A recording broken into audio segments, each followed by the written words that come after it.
If you're currently on the hunt for an electric scooter that is under $350, has plenty of power at 500 watt motor, 10-inch non-poppable tires, all the features the other guys have and even more, you might want to take a look at the Caroma E66 Pro.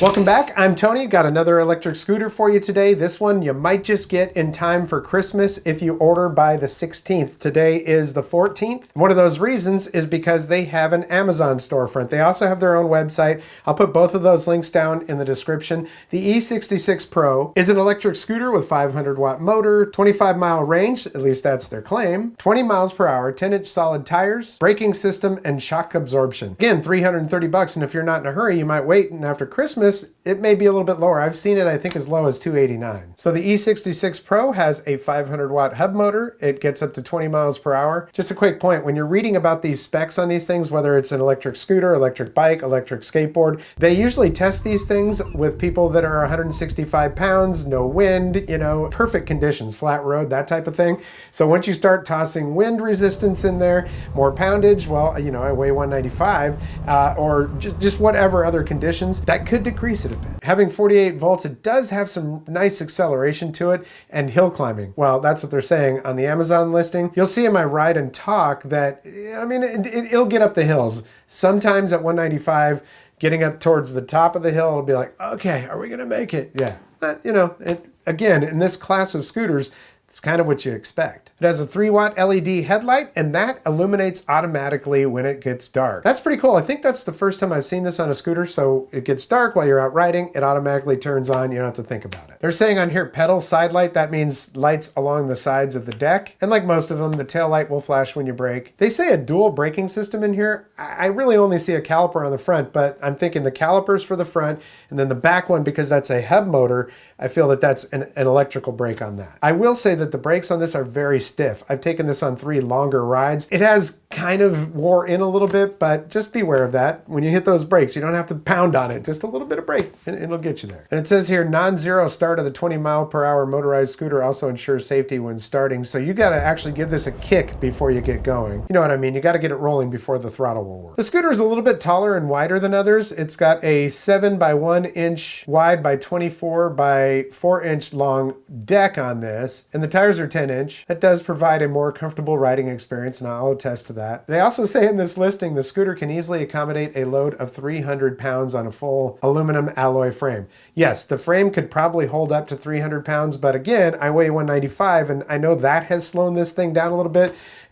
You know, take that with a grain of salt. In other words, the pressure of 300 pounds will not break the frame, but it's going to slow to a crawl. Has a full screen LED digital dashboard, clearly visible in sunlight. I can say that that is true. And that dashboard shows everything that's going on with it, all the different features. Now, of course, this scooter can fold down, but it is still about 40 pounds. So it's not the lightest of the scooters in its class, but it's nice and strong, so that's a trade-off. So a quick recap, 500 watt motor, 20 mile per hour speed. I get at 195 and wind on me and stuff, maybe 15 to 17 miles per hour. They're also saying 25 miles range. I took this thing on 3 longer rides. I haven't gone a full 25 miles. I still have 2 bars left on my battery. It might get to 25 miles. But again, if you're using hills and you've got a lot of wind resistance and you're a heavier rider, you're gonna have to scale that down. 10-inch solid tires, 265 pounds capacity. See, earlier it says 300, now 265. I would say that's probably a little bit more accurate. And dual braking system. The deck on this is 7.1 inches wide, and to me, that's one of the wider decks of scooters in this class that I've had, which is good, because I like to have that nice firm foothold. Now, if you don't need a 500 watt motor, you're not a heavier rider, you might want to look at their E22 Pro, because that's on sale right now for $212. But that's, again, half the size of the motor for, oh, I'm sorry, not half, it's 350 watts. So, I mean, 350 watts, I think, is what most of those scooters like the Go Tracks that I had on this channel, that was, I think, a 350 watt motor, which, by the way, cost over $400. And it doesn't have the features this one does, like the lights along the deck and all that. It has 3 speed modes, which are 10, 15.5, and 20 miles per hour. Sometimes the folding of these scooters can be like, here's 5 steps to fold this up. You know, it can be a pain in the butt. With this one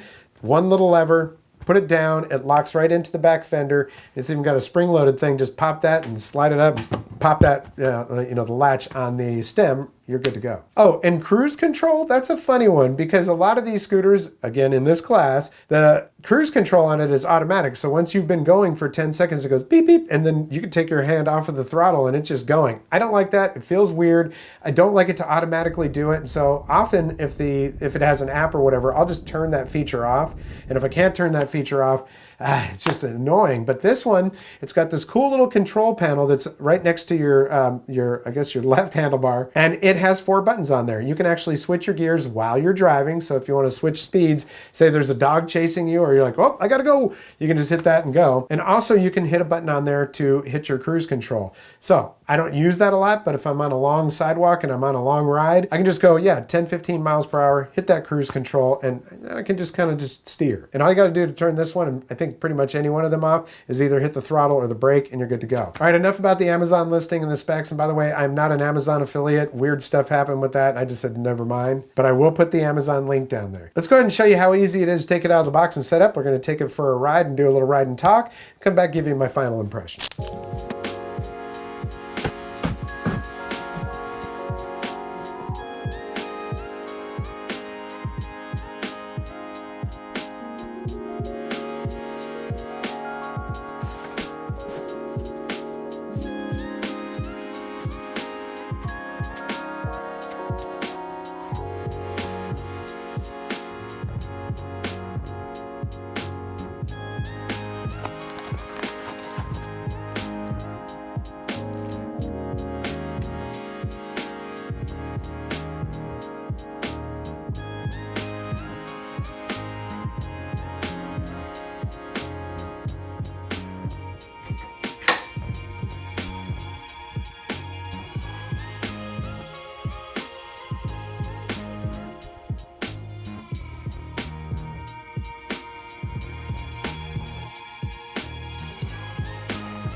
All right, so this is the first time riding this. So this is the power button. We're just gonna press that. Comes on, we've got our display. Let's see, we're gonna start out in economy mode. Let's see what we got. All right off the bat, even in economy mode, this thing has a pretty good little oomph to it when it takes off, so that's good. I got it maxed out though right now on the accelerator, on the throttle, and we're at 10 miles per hour. It's pretty slow. Oh, whoa, I just hit that to bring it up a level, and it definitely took off on me. And that is topping out at 15 miles per hour. The brakes, those are pretty stiff. Like if you're not careful, you'll just skid that tire. It's got a good feel to it overall. And it feels like the stem, you know, the steering, kind of wants to pop back to the center no matter which way you turn it, so that's good. Let's go for the top speed on this.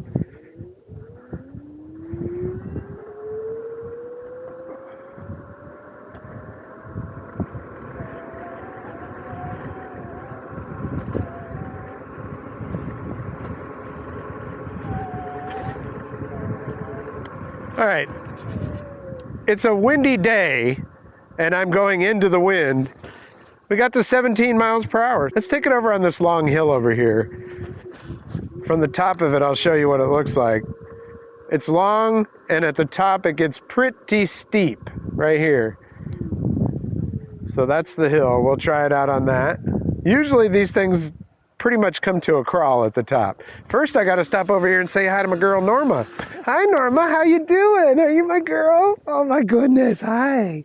Yes. Now, the brake, which is right here, is on the front wheel, so you kind of want to temper that brake a little bit. This thing starts to slow you down as soon as you let off of the accelerator, though, off of the throttle, so that's good.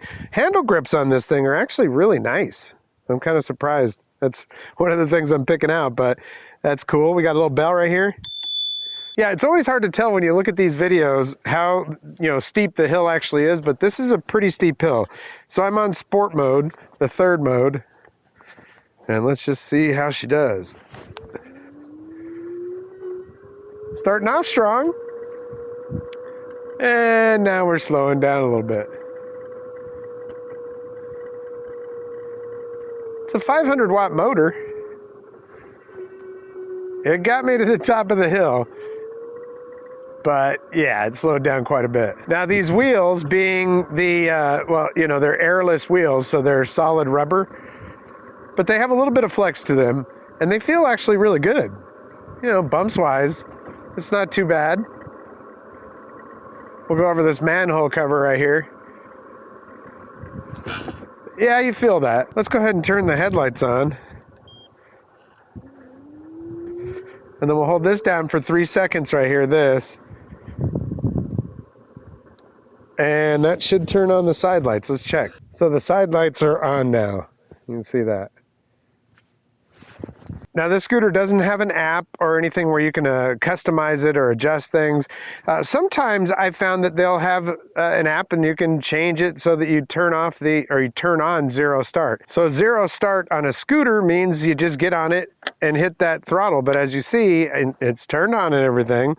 Hitting that throttle doesn't do the trick. You've actually got to give it a kick, get it rolling, and then it can go.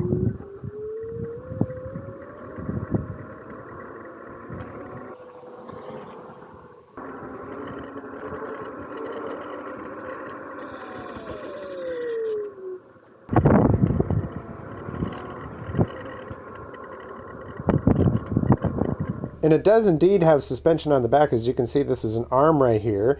And then underneath, you do have a shock. So while it does have suspension here in the back, it does not have it in the front. So I've ridden and reviewed quite a few scooters now. This one, it's, in its class, it's very good for its class. Meaning scooters that have basically the same size and the same form factor and features and that kind of thing. $329. Today is Friday the 15th. So if you order it by tomorrow, you'd probably get it by Christmas. And if not, hey, wait until after Christmas and see if they put this thing on sale. I've seen it as low as $289, I think.